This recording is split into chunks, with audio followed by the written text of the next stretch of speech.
Nous remercions chaleureusement les chanteurs.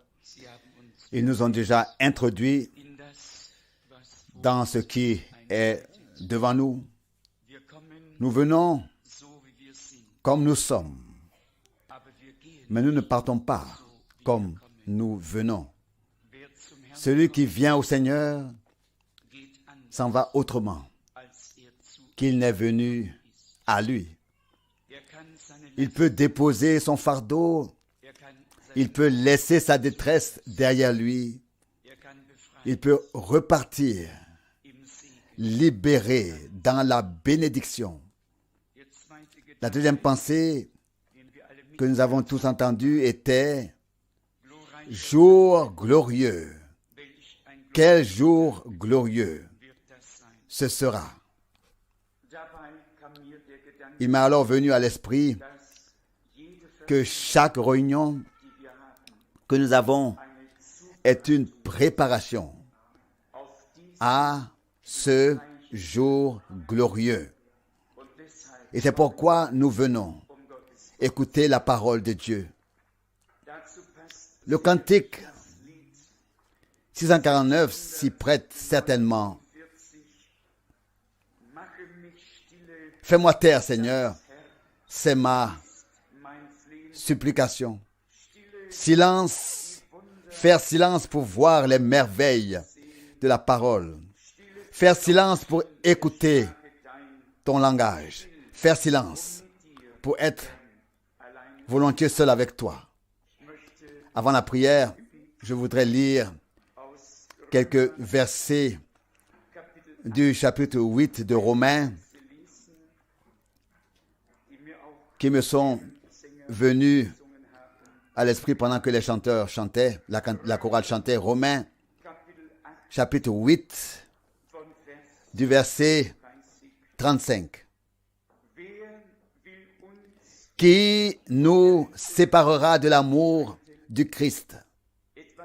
Serait-ce la tribulation ou l'affliction, la persécution ou la faim, le manque de vêtements, le danger ou la hache du bourreau? Selon qu'il est écrit, c'est à cause de toi qu'on nous met à mort tout le jour, qu'on nous regarde comme des brebis destinées à la boucherie. Non, dans toutes ces choses, nous sommes plus que vainqueurs par celui qui nous a aimés. Car j'ai la certitude que ni la mort, ni la vie, ni les anges, ni les dominations, ni les choses présentes, ni les choses à venir, ni aucune puissance, ni la hauteur, ni la profondeur, ni aucune autre chose créée ne sera capable de nous séparer de l'amour de Dieu qui est dans le Christ Jésus, notre Seigneur. Levons-nous et adorons. Père céleste, nous te remercions de tout cœur d'avoir permis à toutes ces paroles de devenir une réalité divine dans nos vies. Aussi certain que tu as révélé ton amour en Christ à Golgotha, ô Dieu, et que nous avons été rachetés par cet amour divin et que nous avons été faits fils et filles de Dieu, nous sommes liés à toi pour toute éternité. Tout cessera. L'amour ne cesse jamais. Ô Dieu, tu es amour. Et celui qui demeure en toi demeure dans l'amour. Que tu puisses nous bénir aujourd'hui, Seigneur bien-aimé. Tu connais les différentes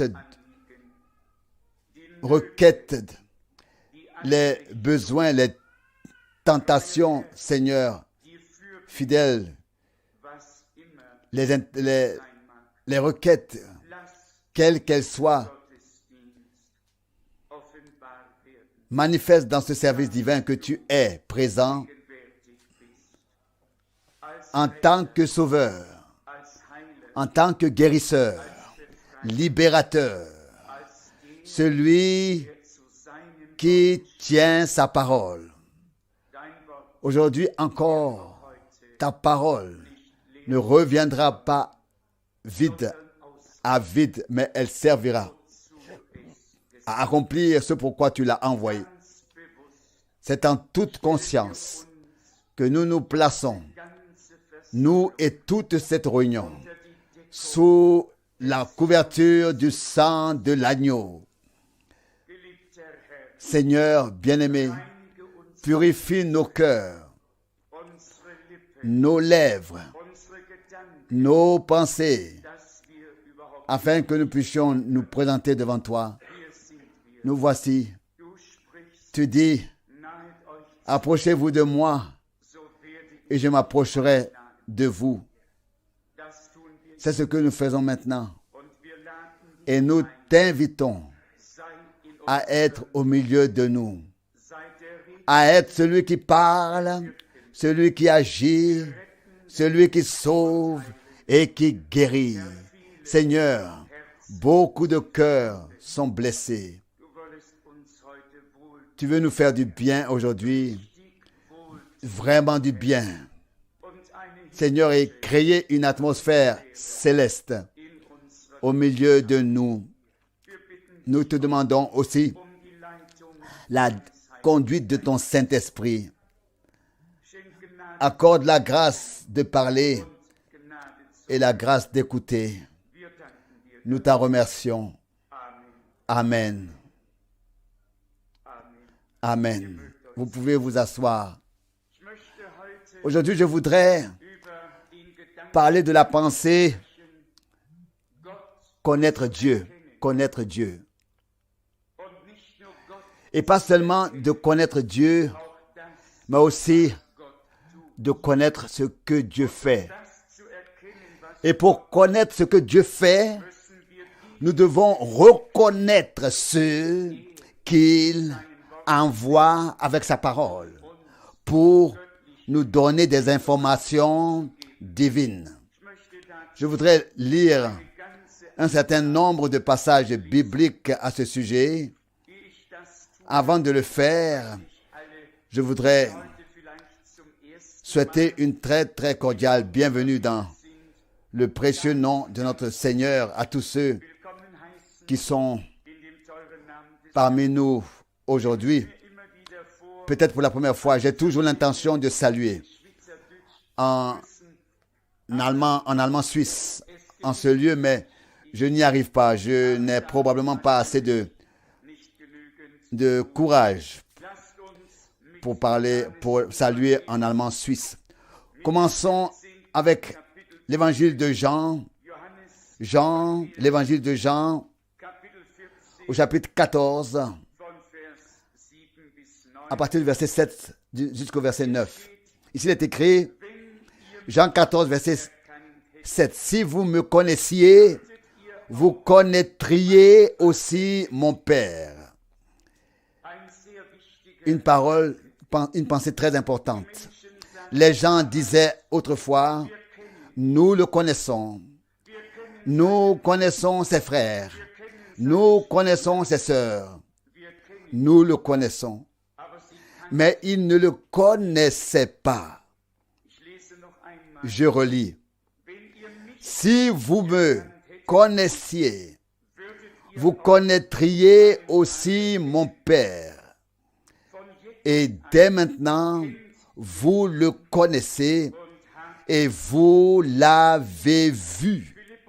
Philippe lui dit, Seigneur, montre-nous le Père. Cela nous suffit. Alors Jésus lui dit, il y a si longtemps que je suis avec vous et tu ne m'as pas encore reconnu, Philippe. Celui qui m'a vu a vu le Père. Comment peux-tu dire, montre-nous le Père? Si nous regardons la chrétienté, dans la chrétienté aujourd'hui, et nous ne le faisons pas par amour de la critique, nous le faisons avec de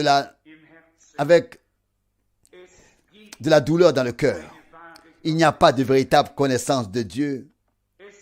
Il y a la théologie traditionnelle. Il y a les doctrines. Il y a beaucoup de choses. Il y a beaucoup de choses, mais la révélation divine sur Jésus-Christ, la révélation divine de la parole et de la volonté de Dieu n'existe que là où il peut se révéler lui-même aux siens. Il a dit, un peu de temps, et le monde ne me verra plus. Mais vous me verrez. Il y a sur terre des gens à qui le Seigneur se révèle. Des personnes qui le reconnaissent et qui sont reconnues par lui. Je voudrais lire dans le même chapitre, Jean 14, verset 20. En ce jour-là, vous connaîtrez que je suis en mon Père et que vous êtes en moi et que je suis en vous. Quelle parole merveilleuse! En ce jour-là, en quel jour? Quand cela devait-il arriver? Vous pouvez lire le contexte. Le Seigneur dit, je ne vous laisserai pas orphelins. Je reviendrai vers vous. Je vous enverrai le consolateur, le Saint-Esprit. Il vous révélera toutes choses. En ce jour-là, vous saurez que je suis en mon Père. Vous connaîtrez que je suis en mon Père et que vous êtes en moi et que je suis en vous. Il relit le verset 20, Jean 14. Ça, c'est très important.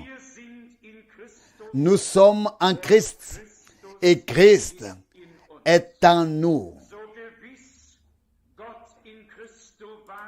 Aussi certain que Dieu était en Christ et qu'il a réconcilié le monde avec lui-même, il a ensuite fait sa demeure dans les réconciliés. Il est en nous et nous sommes en lui. Pouvez-vous croire cela? C'est une réalité divine.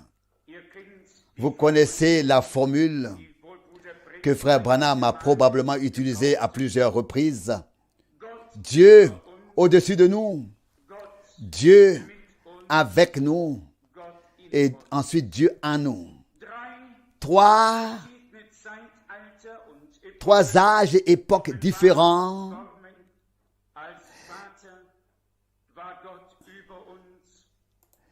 Des formes de révélation en tant que Père. Dieu était au-dessus de nous. Dans le Fils, il était avec nous. Parmi nous, par le Saint-Esprit, il est en nous. Et les Saintes Écritures disent qu'il habite dans nos cœurs par la foi. La foi est la victoire qui a vaincu le monde. La foi passe par la porte ouverte. La foi nous relie à Dieu.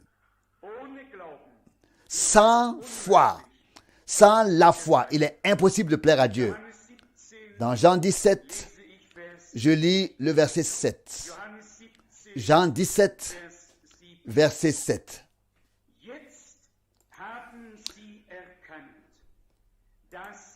Maintenant, ils ont connu que tout ce que tu m'as donné vient de toi.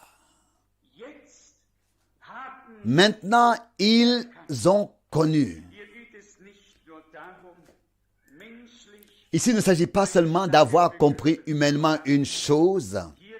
Il s'agit ici de la révélation divine qui est donnée à ceux qui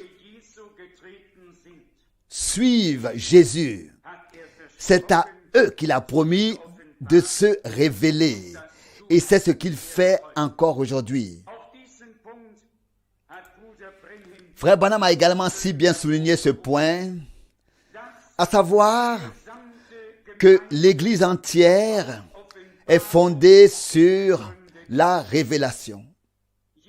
Jésus a dit à Pierre, ce n'est pas la chair et le sang qui t'ont révélé cela, mais mon Père qui est dans les cieux. Et c'est sur ce roc, sur cette révélation divine de Jésus-Christ, que je bâtirai mon Église. Et les portes de l'enfer ne prévaudront pas contre elle. Cela aussi nous a été dit. Le Seigneur Dieu est à la fois révélé aux uns et caché aux autres. Les uns comprennent, les autres ne comprennent pas. Les uns acceptent, les autres refusent, rejettent. Nous devons nous décider, et en particulier sous la proclamation de la parole de Dieu,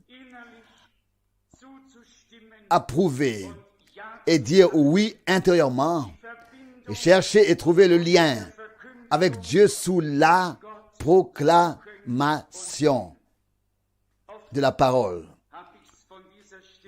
Je l'ai probablement déjà dit à maintes reprises depuis ce lieu.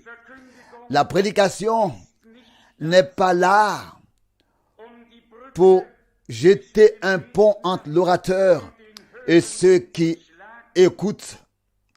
La prédication est là pour mettre l'auditoire en contact avec Dieu, afin que tous sachent et reconnaissent.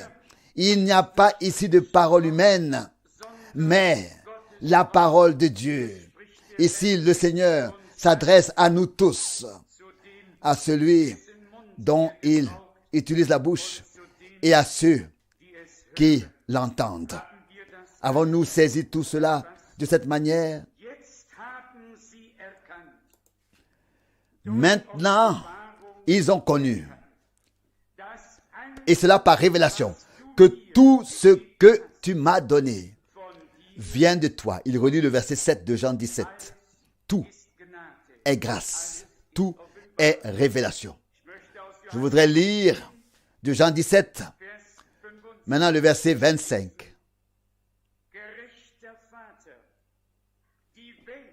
Le verset 25. Père juste, le monde ne t'a point connu, mais moi je t'ai connu, et ceux-ci ont connu que tu m'as envoyé. Je leur ai fait connaître ton nom, et je le leur ferai connaître encore, afin que l'amour dont tu m'as aimé soit en eux et que je sois en eux. C'est la grâce que Dieu nous a donnée de reconnaître que Dieu était en Christ et de reconnaître que nous aussi, nous pouvons maintenant être en Christ. Père juste, le monde ne t'a point connu, mais moi, je t'ai connu. Et ceux-ci ont connu que tu m'as envoyé. Je leur ai fait connaître ton nom. Est-ce que nous pouvons dire amen à cela? Il nous a fait connaître son saint nom. C'est aussi à cela que nous pouvons reconnaître que nous l'avons reconnu et que nous avons été reconnus par lui. Une autre parole également tirée de l'évangile de Jean, je crois qu'il s'agit du 8e chapitre, où Pierre a dit, à qui irons-nous, même le chapitre 6, ou même le 6e chapitre, je crois, à qui irons-nous, Seigneur, toi seul as les paroles de la vie éternelle. Et nous avons cru et reconnu que tu es le Saint de Dieu. Ce n'est pas une connaissance intellectuelle. C'est une révélation divine. Reconnaître qui est Dieu, comment il s'est révélé et ce qu'il a prévu pour l'humanité. Je voudrais lire un passage du prophète Agé pour nous rappeler une mission divine, pour nous représenter sous les yeux, montrer sous les yeux ce que c'est qu'un mandat divin, que nous devons reconnaître si nous voulons profiter spirituellement d'un ministère que Dieu a envoyé dans notre temps. Agé chapitre 1 du verset 12. Alors, Zorobabel, fils de Séal, Josué, fils de Josadak, le souverain sacrificateur, et tous ceux qui restaient du peuple écoutèrent l'avertissement de l'Éternel leur Dieu, c'est-à-dire les paroles d'Agé le prophète, comme ils le reconnaissaient en tant que celui qui leur était envoyé par l'Éternel leur Dieu. Oui, le peuple fut saisi de crainte et de crainte devant l'Éternel. Une parole tout à fait merveilleuse. Agé était un prophète. Dieu avait envoyé ses prophètes tôt, matin et soir, pour communiquer le message, son message au peuple. Et vous savez très bien que les prophètes ont été persécutés, lapidés, tués. Le monde n'était pas digne d'eux. Nous pouvons lire tout l'Ancien et le Nouveau Testament. Il y a toujours eu des gens qui ont accepté et d'autres qui ont rejeté. Cette parole est d'une très grande importance. Il est écrit ici, et tous ceux qui restaient du peuple écoutèrent l'avertissement de l'Éternel leur Dieu, c'est-à-dire les paroles d'Agé le prophète. Il relit le verset 12, le prophète Agé. Comme il le reconnaissait en tant que celui qui leur était envoyé par l'Éternel leur Dieu. Cela aussi, nous l'avons souvent souligné. Le Nouveau Testament a commencé par l'accomplissement de la prophétie biblique de l'Ancien Testament. Jean était un homme envoyé de Dieu. Et tous ceux qui ont reconnu qu'il n'annonçait pas la parole en son propre nom, mais au nom du Seigneur, se sont fait baptiser et ont cru au Seigneur auquel il avait fait référence.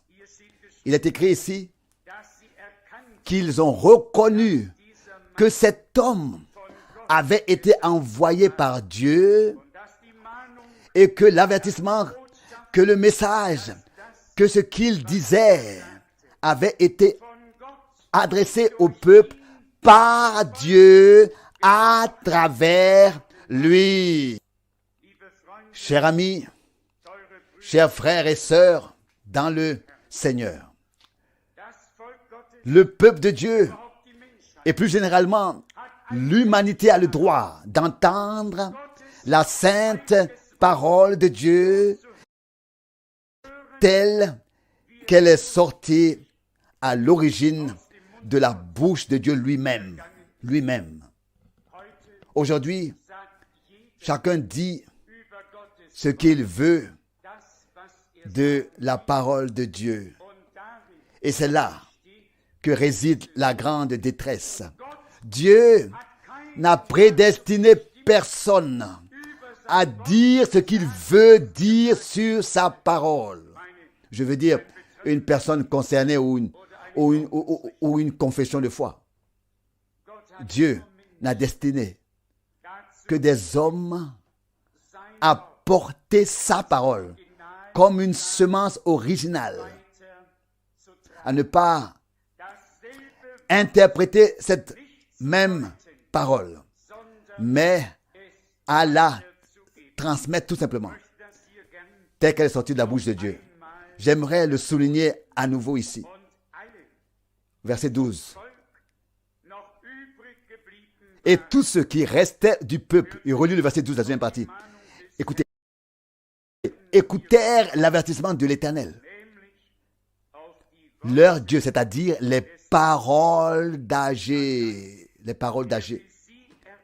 Le prophète, comme il le reconnaissait, en tant que celui qui leur était envoyé par l'Éternel, leur Dieu. Des hommes saints avaient été envoyés par Dieu, poussés par le Saint-Esprit, et avaient révélé la volonté de Dieu ici-bas par inspiration divine. Qui étaient-ils? Ou quels étaient les hommes qui entendaient, qui écoutaient? Il s'agissait des hommes qui se laissaient intégrer dans le plan de Dieu. Tous les hommes qui, en leur temps, ont entendu et reçu la parole révélée par Dieu, nous les reverrons dans la gloire. Ce qui compte, ce n'est pas de croire que Dieu a parlé à Moïse. Presque tout le monde le croit. Il ne suffit pas de croire que Dieu a envoyé un prophète. Noé, le même Seigneur a dit, comme il fut au jour de Noé, ainsi il en sera. Il en sera-t-il au jour du Fils de l'homme. Avant le déluge, Dieu a envoyé un prophète. Pourquoi Dieu envoie-t-il des prophètes? Pour révéler sa parole et sa volonté. Et c'est une parole dure que celle de Frère Branham quand il dit que la parole de Dieu n'a jamais été adressée à un théologien, mais toujours à des hommes qui n'avaient pas de préjugés. Lisez les Saintes Écritures. Moïse faisait paître le bétail de son beau-père Jéthro. Et soudain, en vertu, par la puissance d'un appel divin, un berger de bétail devient un grand prophète, le plus grand prophète de l'Ancien Testament. Un homme de Dieu qui pouvait dire, un prophète comme moi, Dieu vous suscitera parmi vos frères, et toute âme qui n'écoutera pas ce prophète sera retranchée du peuple. Qui étaient tous ces hommes dans tout l'Ancien et le Nouveau Testament? C'étaient des hommes simples qui ne mélangeaient pas ce qui leur était propre avec ce qui était divin, qui n'apportaient rien d'eux-mêmes, mais qui recevaient tout de Dieu et pouvaient ensuite simplement le transmettre au peuple. Regardez Élie, regardez Élisée, regardez tous ces prophètes qui étaient osés, qui a même dit, je ne suis pas du tout un prophète, je cultive des figues de mûrier, et ainsi de suite.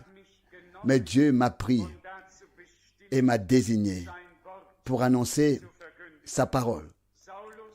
Saul, qui était enseigné aux pieds de Gamaliel, savez-vous quel témoignage il a rendu? J'ai considéré comme des excréments tout ce qui avait auparavant de la valeur à mes yeux à cause de la glorieuse connaissance de Jésus-Christ qui lui a été donnée par révélation. Dieu ne mélange pas. Dieu ne mélange rien. Dieu révèle sa parole et sa volonté. Qui était Jean-Baptiste? Un homme du désert. Soudain, il est apparu. Nous avons là des pécheurs et des publicains. Nous avons une belle et large dispersion parmi ceux que le Seigneur a appelés. Et il savait qu'à ceux-là, je peux confier ma parole, que je peux les envoyer et qu'ils annonceront en mon nom ce qui doit être dit. Nous passons au chapitre 17 de Matthieu. Matthieu, chapitre 17. Les versets bien connus, mais je voudrais quand même insister sur ces versets. Matthieu 17, versets 11 et 12. Il leur dit, Élie va venir et il remettra tout en ordre, ramènera tout à l'état initial. Mais moi, je vous dis qu'Élie est déjà venu. Ils ne l'ont pas reconnu. Aujourd'hui, il s'agit pour moi, pour nous, de savoir. Ou alors nous reconnaissons, ou alors nous ne reconnaissons pas. Ou alors nous voyons, ou alors nous ne voyons pas. Soit il nous est révélé, soit nous restons dans l'obscurité. Mais ils ne l'ont pas reconnu et l'ont traité comme il leur a plu.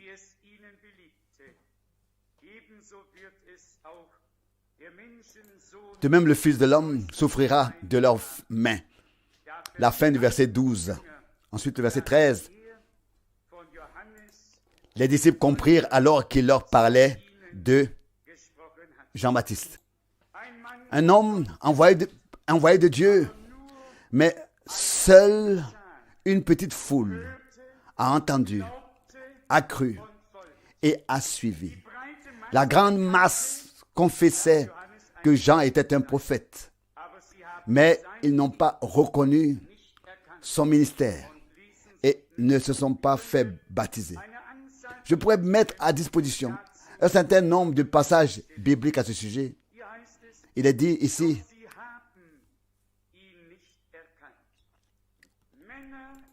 ils ne l'ont pas reconnu. Le verset 12 de Matthieu 17. Les hommes qui sont envoyés par Dieu avec un message divin, qui fait partie du plan de salut divin, doivent être reconnus dans leur envoi, dans leur mandat divin, afin que la volonté de Dieu nous soit révélée au temps fixé. Si nous allions aujourd'hui, et je le dis une fois de plus, non pas comme une critique, mais avec de la douleur dans le cœur. Si nous allons aujourd'hui chez les évangélistes de la radio et de la télévision réputés mondialement connu et demandions quel est le message de cette heure. Combien de réponses différentes aurions-nous entendues? Mais il y avait un homme envoyé par Dieu. Il s'appelait Frère Branham. Et nous ne le passons pas sous silence. Nous le reconnaissons. Et nous reconnaissons de ce message.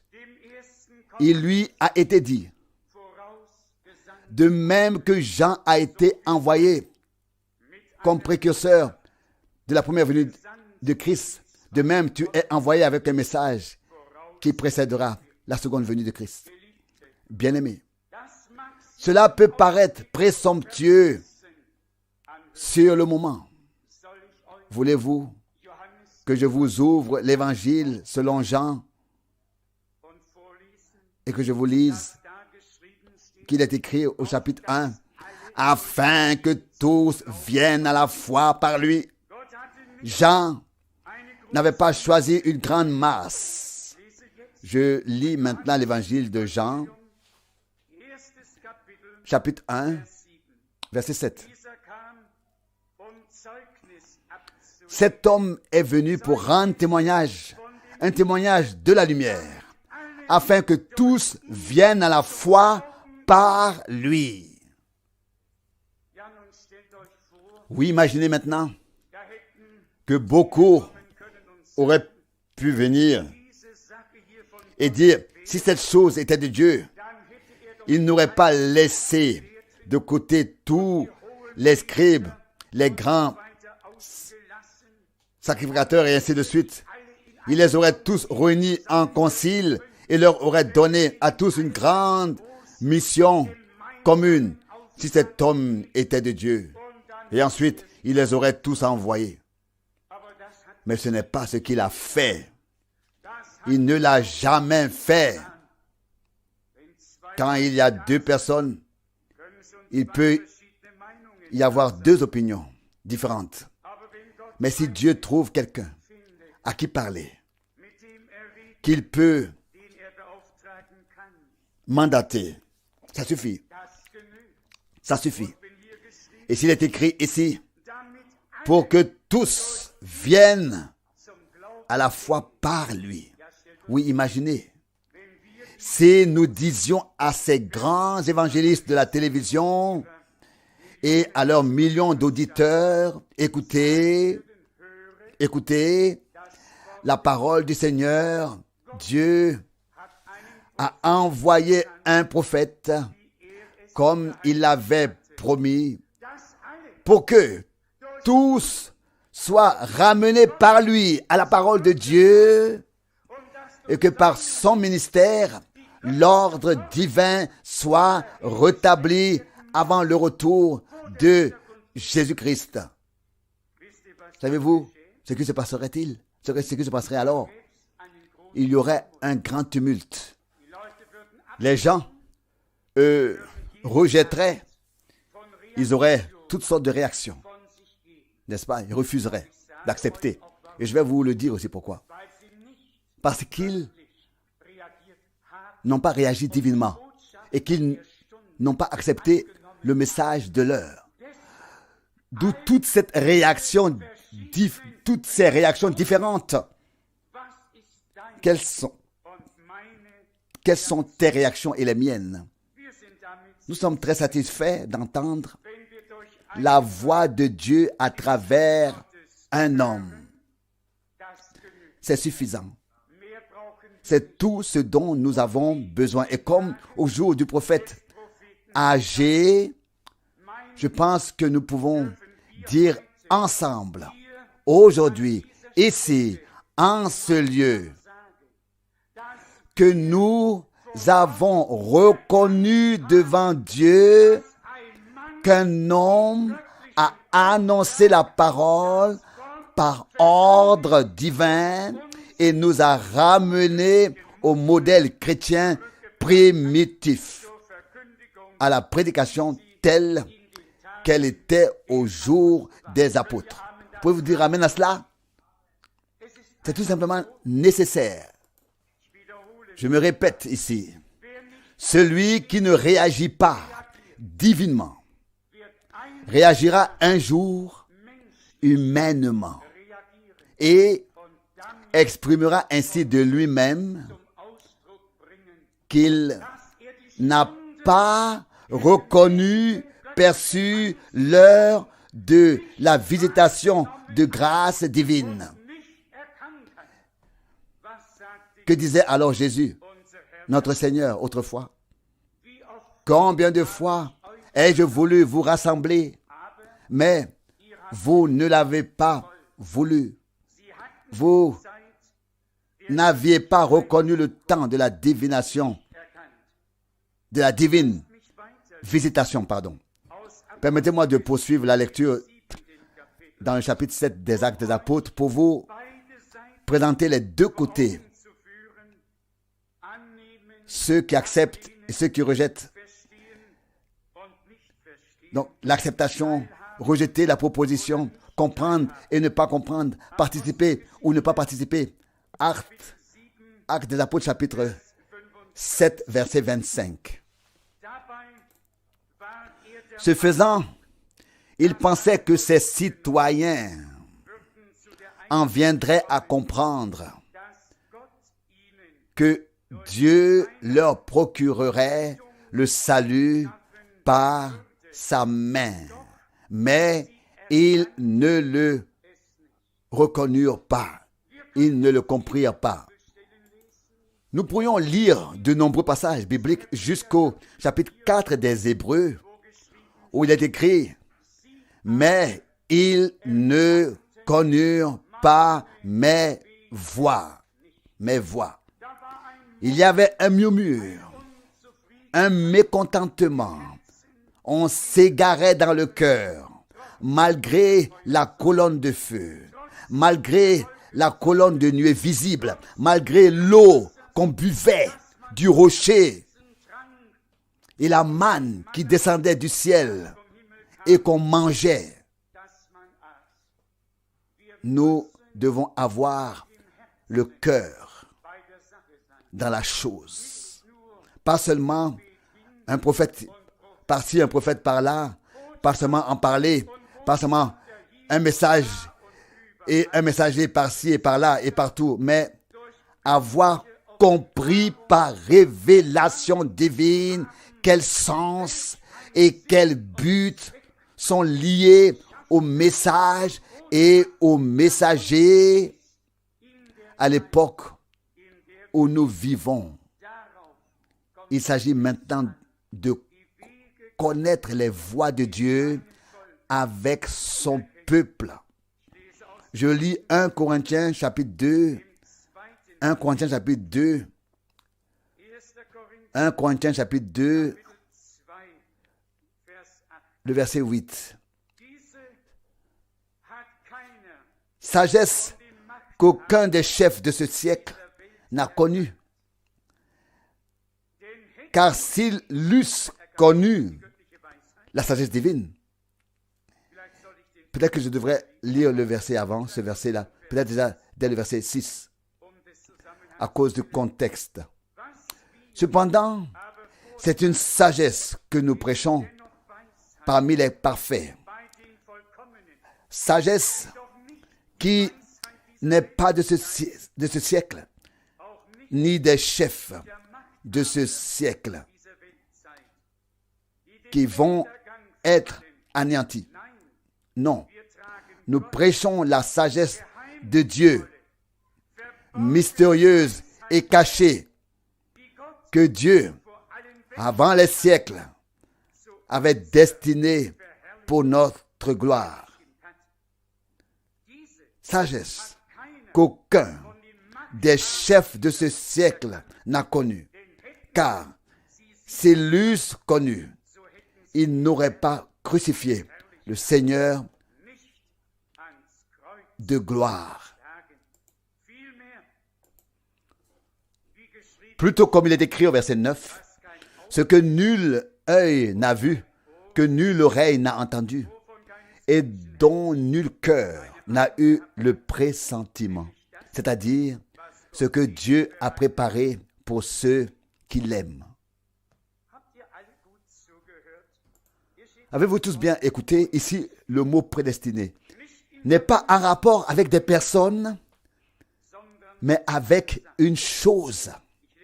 Je le relis encore une fois. Nous avons ici entendu parler de la sagesse qui est présentée au parfait. Non pas la sagesse de ce monde, non pas celle que les dirigeants de ce monde peuvent saisir par leur intellect, mais nous présentons la sagesse mystérieuse et cachée de Dieu. Et écoutez bien maintenant. Le verset 7 de la deuxième partie, que Dieu, avant les siècles, avait prédestiné pour notre gloire. Il existe une prédestination divine, fondée sur la préscience divine.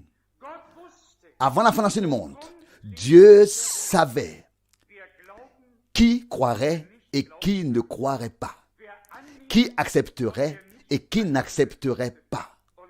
Et c'est pourquoi il pouvait déterminer les deux à l'avance. Ceux qui seraient sauvés et la sagesse divine qui leur serait présentée à l'époque où ils vivraient, conformément au plan de salut divin.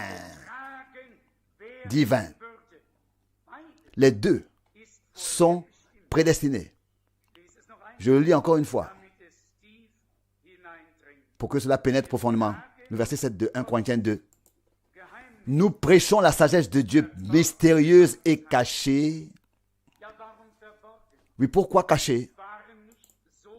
N'y avait-il pas tant de choses cachées? N'y avait-il pas beaucoup de mystères dans la parole de Dieu que nous ne connaissions pas et que nous ne connaissions pas, oui, mais Dieu a envoyé son serviteur et prophète. Et en effet, depuis la chute dans le jardin d'Éden jusqu'à la fin, il a tout révélé. Nous ne sommes plus dans les ténèbres, mais nous pouvons marcher dans la lumière. Une sagesse mystérieuse et cachée que Dieu, avant les siècles, avait prédestinée pour notre gloire. Il n'y a pas de glorification à la première résurrection pour ceux qui n'ont pas été prédestinés et qui n'ont pas accepté la sagesse prédestinée, prédestinée et cachée, mais alors révélée par Dieu à ce temps présent, dans ce temps présent. Ce ne sont pas les dirigeants de ce monde, ni les professeurs des universités, mais la parole et les mystères de Dieu qui sont révélés à ses serviteurs et à ses prophètes. Et sont révélés à ses serviteurs et les prophètes et ses prophètes. Je pense à la dernière réunion à Turin, il y a d'une semaine d'ici, il y avait un professeur de théologie, il y avait différentes personnes, des religieuses, et le théâtre était plein de monde. Et cet homme a demandé une table ronde. Donc une discussion sur le podium, et j'ai dit à mon cher frère Étienne Genton, va le voir et dis-lui que si une question reste ouverte après la prédication, la discussion peut avoir lieu. Et voilà, la discussion n'a pas eu lieu. Elle n'avait pas lieu d'être. Le Seigneur avait déjà donné la réponse. Ce n'est pas à cause de nous, mais la sagesse cachée et parfaite de Dieu, révélée par l'Esprit, a été prédestinée pour que les prédestinés la reçoivent pour leur propre glorification finale. Et vous verrez, à la fin, la différence sera manifestée. Aujourd'hui, nous ne le voyons pas encore, mais Aujourd'hui, c'est nous qui souffrons et qui avons besoin d'être consolés. Aujourd'hui, nous avons des douleurs. Nous souffrons. D'autres marchent dans la rue avec assurance. Les prédestinés entendent maintenant la parole prédestinée. Ils croient aux promesses prédestinées que Dieu a faites dans sa parole. Ils les reçoivent et elles leur sont révélées et fait connaître exactement par le Saint-Esprit, tout comme elles sont révélées et fait connaître à un prophète envoyé par Dieu.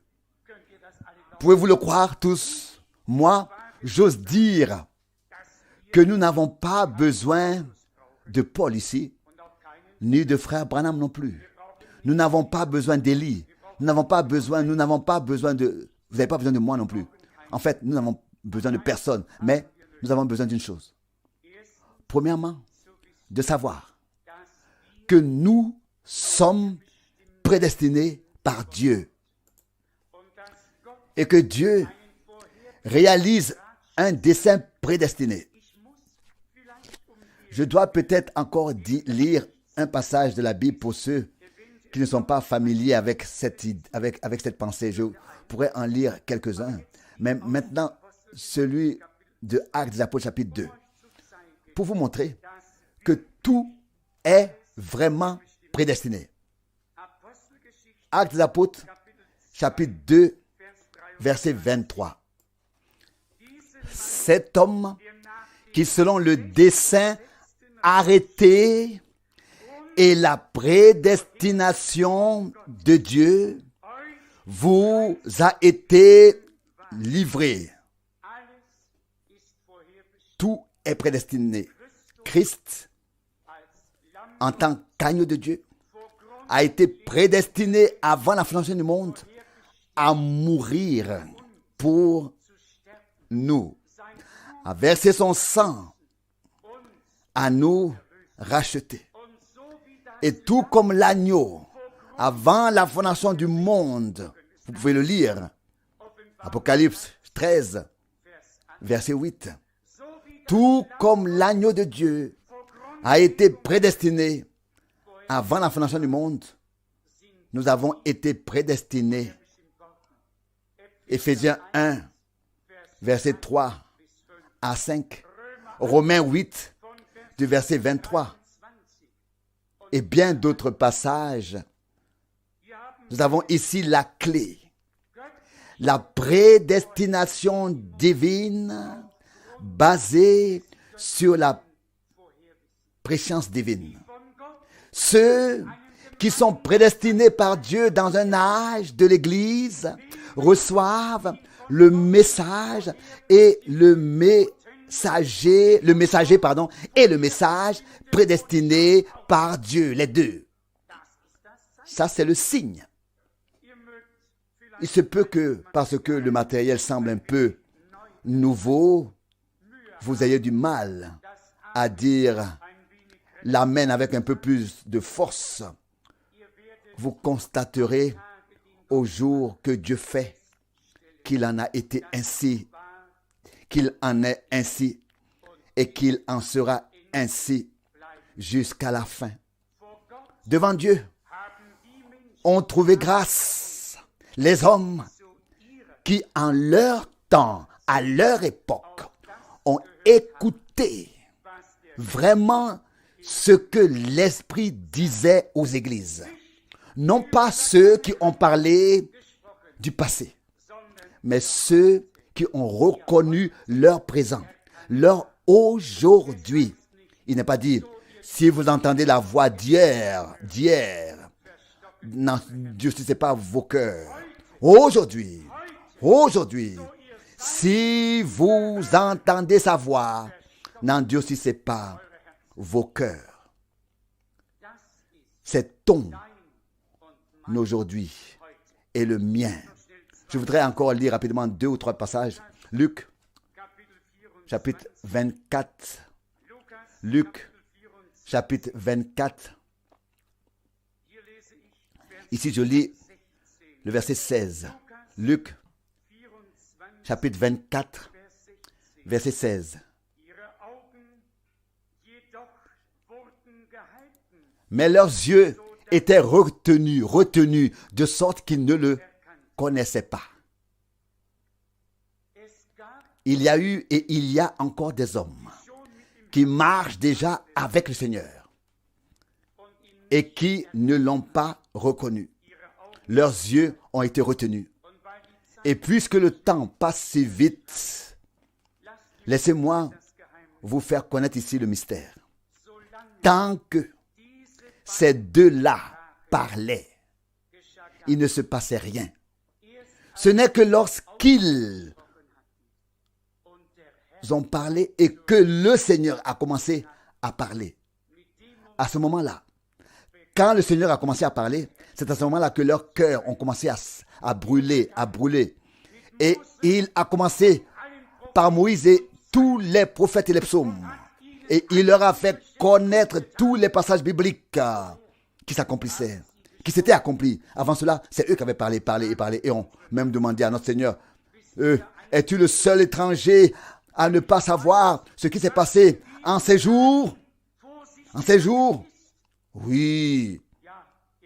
Il était un étranger pour beaucoup. C'est à lui que cela est arrivé, n'est-ce pas maintenant? Je vais vous lire la solution de ce problème. Luc 24, maintenant, le verset 35. Et ils racontèrent ce qui leur était arrivé en chemin. Verset 35 maintenant, Luc 24. Et comment ils l'avaient reconnu au moment où il rompit le pain. Le pain. Le soir était venu et le Seigneur voulait continuer à marcher, voulait continuer, et on lui a dit, reste avec nous, car le soir est venu, et ainsi de suite, ou bien le soir va venir, et ainsi de suite. Soudain, peut-être dois-je lire le verset 31.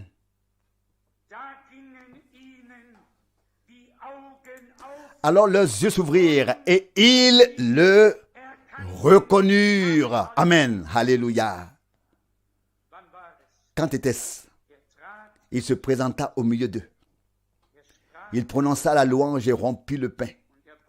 Il fit ce qu'il avait fait avant sa crucifixion en tant que ressuscité maintenant.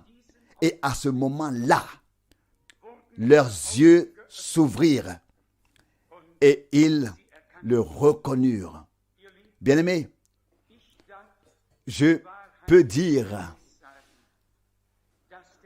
avec toute vérité que le Seigneur, en tant que ressuscité, est souvent venu parmi nous, au milieu de nous, et a rompu le pain. L'homme ne vit pas de pain seulement, mais de toute parole qui sort de la bouche de Dieu. Il nous a donné du pain vivant qui est descendu du ciel. Soudain, nos yeux se sont ouverts. Nous l'avons reconnu par révélation divine. Et pourquoi l'avons-nous reconnu? Parce que nous avons soudain eu les yeux ouverts, les yeux ouints. Nous avons soudain vu, nous avons entendu, nous avons reconnu. Est-ce là ton témoignage? Peux-tu le dire, frère bien-aimé, chère sœur? Est-ce que des hommes ont donné ici le meilleur de leur sagesse? Ou bien est-ce que le plan prédestiné de Dieu, la parole prédestinée de Dieu et les promesses prédestinées ont-elles été présentées ici à la semence divine prédestinée aux fils et aux filles de Dieu? Je pense que nous pouvons le dire en toute conscience. Nous ne nous sommes pas assis au pied d'un homme, mais nous sommes assis à la table avec notre Seigneur. Et il a rompu le pain pour nous. Et nous a révélé la parole de Moïse par tous les prophètes et les psaumes. Il a relié les contextes de l'Ancien et du Nouveau Testament de manière si glorieuse qu'il n'y a plus de bout détaché. Il nous dresse une table face à nos ennemis. On pourrait encore lire de nombreux passages bibliques sur ce thème. Il s'agit de l'intimité, de le reconnaître, d'être reconnu par lui. Je ne vais pas entrer dans les détails, mais cela nécessite une union dans l'amour de Dieu.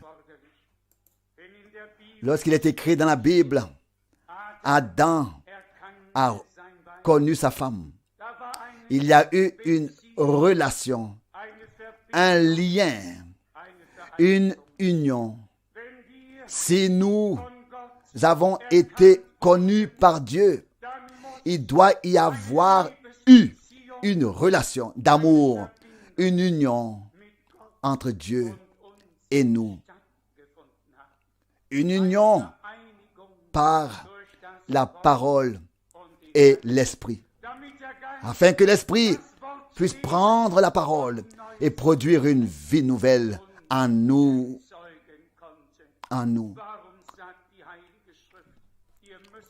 Prendre la parole et engendrer une nouvelle vie en nous. Pourquoi les Saintes Écritures disent engendrer une nouvelle vie en nous? Pourquoi les Saintes Écritures disent tel, vous devez naître de nouveau? Oui, sans union, sans semence, il n'y a pas de naissance, ni dans le terrestre, ni dans le spirituel. Peuple de Dieu, l'heure de l'union de son peuple avec Dieu est arrivée, est là. L'heure de la communion intime et de l'amour pour Dieu. Son amour pour nous n'est pas en question.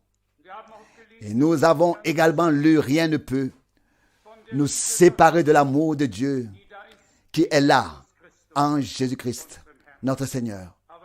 Mais il s'agit maintenant d'avoir cette relation d'amour avec notre époux céleste, de l'aimer vraiment par-dessus tout, comme il est écrit. Tu aimeras l'Éternel, ton Dieu, de tout ton cœur, de toute ton âme, de toute ta pensée. L'homme tout entier doit aimer Dieu de tout son cœur. Dieu envoie des messagers, il envoie des messages. Dans le dernier âge de l'Église, dans lequel nous vivons, actuellement, il a envoyé son dernier messager. En fait, c'est toujours un message d'amour divin pour nous relier à lui-même, nous unir avec lui-même, pour nous sortir de tout ce qui est humain et pour déposer en nous la semence divine. Puisse le Seigneur profiter de cette journée et de ce service divin pour se révéler à nous, de nous montrer clairement que tout a été prédestiné par Dieu, le Rédempteur et les rachetés, la parole et les promesses, tout ce qui devait arriver a été et est prédestiné. Et tous ceux qui sont dans cette prédestination divine le reconnaissent par révélation, le reçoivent ensuite avec reconnaissance et l'acceptent et sont ainsi insérés dans l'événement divin du salut en ce temps. Permettez-moi de lire, pour finir, parce que je l'ai encore sous les yeux, afin que tous parviennent à la foi par lui. Jean 1, verset 7. Dieu a en effet envoyé un messager dans notre génération pour que tous entendent la parole, pour que tous se corrigent, pour que tous changent de cap, à savoir tous ceux qui veulent atteindre le but divin. Nous ne voulons pas nous étendre aujourd'hui sur toutes ces différentes choses qui se passent autour de nous, y compris dans le domaine religieux.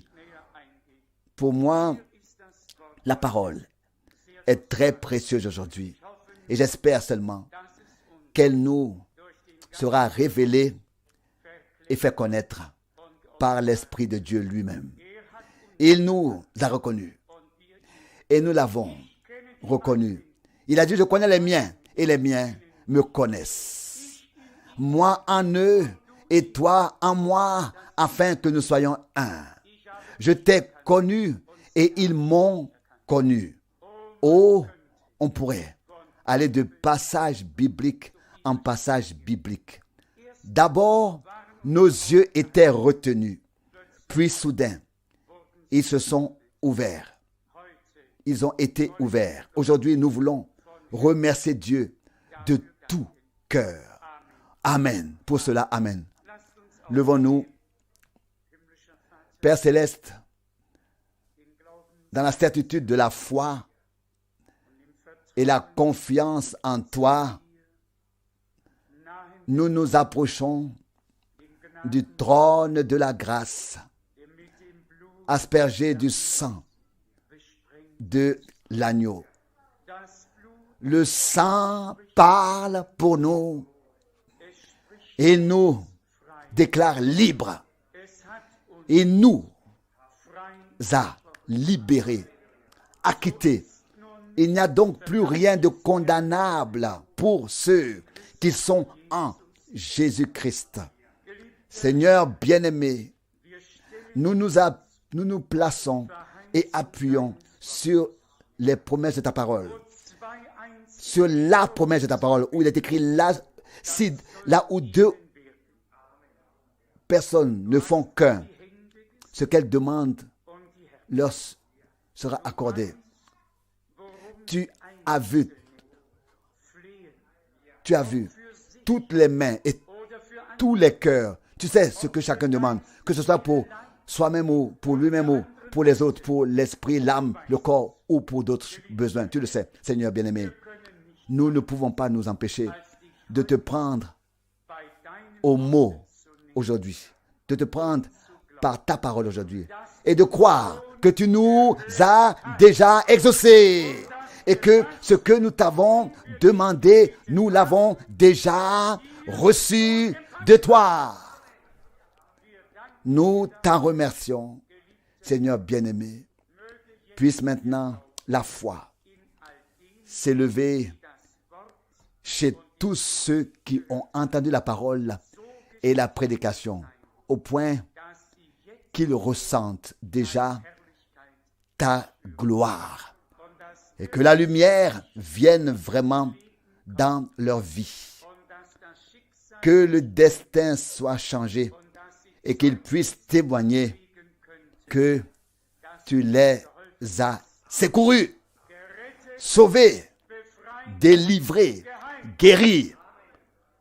Loué sois-tu et exalté. Dieu fidèle, je suis particulièrement touché pour te remercier pour le fait qu'à chaque prédication, le dessein de Dieu s'assemble plus complètement devant nos yeux spirituels. Seigneur fidèle, en effet, nous allons de clarté en clarté, de connaissance divine en connaissance, de révélation en révélation. Et ce que nous n'avons pas connu, nous le connaissons de plus en plus. Nous t'avons connu et tout le reste peut maintenant suivre jusqu'à ce que nous te voyions face à face, face à face. Seigneur, je te remercie encore une fois pour le fait que nous avons été prédestinés à entendre, à croire et à expérimenter personnellement, à vivre tout ce que tu as prédestiné dans ton dessein pour ce temps. Pour ce temps, nous te remercions de tout cœur pour cela et te rendons hommage, te rendons grâce, te remercions en ce lieu. Que ton nom soit loué maintenant et pour l'éternité. Alléluia.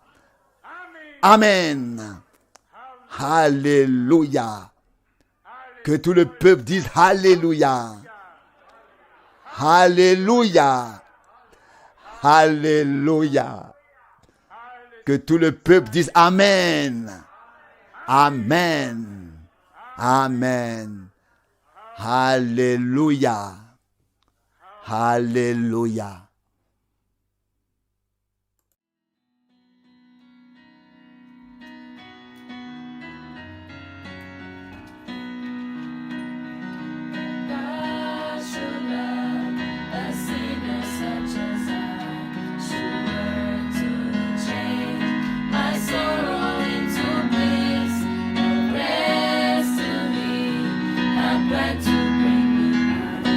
How wonderful